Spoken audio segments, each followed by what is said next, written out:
Just a quick video making these worm beds just using the 25 litre containers, and because I make a number of these, I found it easier if I made a template just to drill the holes in the base, because the base isn't flat. There's lots of little sort of mould details. I've just cut this out. I've drilled kind of network of holes. I wanted to have a larger space in the centre because I was thinking about possibly having a kind of a sort of worm feeding station as a part of one of my grow buckets that extends like a kind of continuously flowing through CFT worm bin. So I've left that space around there. I haven't drilled the other holes, just so it gives me the option of having a sort of piece of drain pipe or a 50mm tube or something running through the centre. So I've put the 4 holes in the corners, just put self-tapper screws in there, it just holds it on.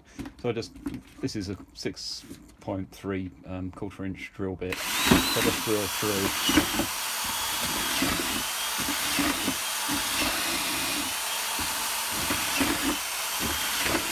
So that's, I'm sure I've done that. So I've just made pilot holes there, so it gets the holes on line, or in line rather. So I'll just use a screwdriver bit. I'll just unscrew these.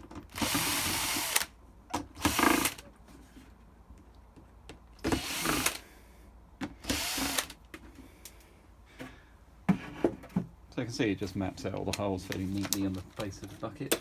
It's not important, but it just speeds up a little bit when you're making a number of these. So I'll just use a step bit and just case of drilling through.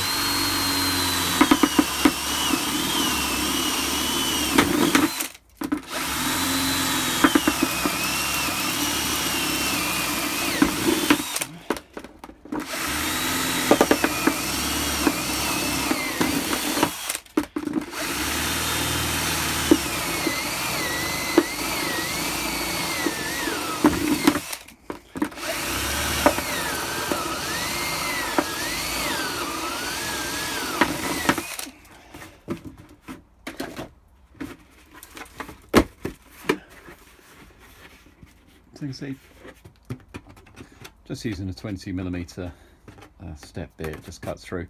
Battery in the drill's a little bit low at the moment, so it's not drilling particularly well. And there you go, just quite a fast way of making these. You don't have to bother marking out the holes or find the holes are too close together. And you can just kind of keep drilling through. So making jigs and things for this is good. You only need to measure out once, and then once you've got that jig, you can just repeat them, and they're all the same each time. Yeah, this is really running low now.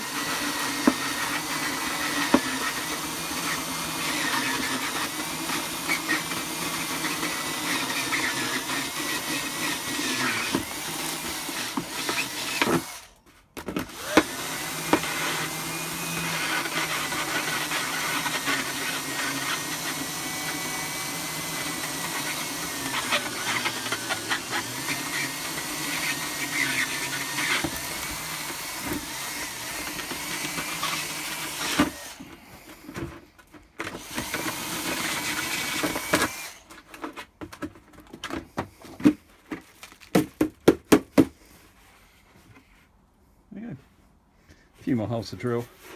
I've done the holes in the sides. I just marked those out. Well, I didn't bother marking them out, I just did those by eye. But one thing I'd like to say is these are 20mm holes. This gives good size. There's a reasonable area it's drilled away for the worms to go through. But the holes on the top, I think these are about 27mm. They're a little bit larger because when I was digging, when these are buried in the ground, and you imagine they're going to be there for 6 months, so they're going to be fairly compacted around with the activity of the worms working the soil into these. So I found it was quite easier. If you use a garden fork or something like that, you can just push it up into the hole and it helps pull it out. And then you can put your finger through these and then you can just pull the whole bucket out and it just sort of drags out the soil. Without those, there's not really much to hold by. And if you've only got 20mm holes, you're going to be pretty hard pressed to get your fingers through and have enough space to sort of to move it around as well. There you go. So I've just made a little template or a little jig. When you're doing things like this, it's quite nice because you can mark out the holes once, and then that's just a bit of scrap MDF, and that'll be good for a number of these buckets. So there you go. So that's a 25 litre worm bed, 25 litre container. And when you're doing anything like this, what I'd suggest as well, when you're working, sweep up all the shavings or hoover those all up, and then you can dispose of those so you're not going to walk them around everywhere. Excellent. Thank you.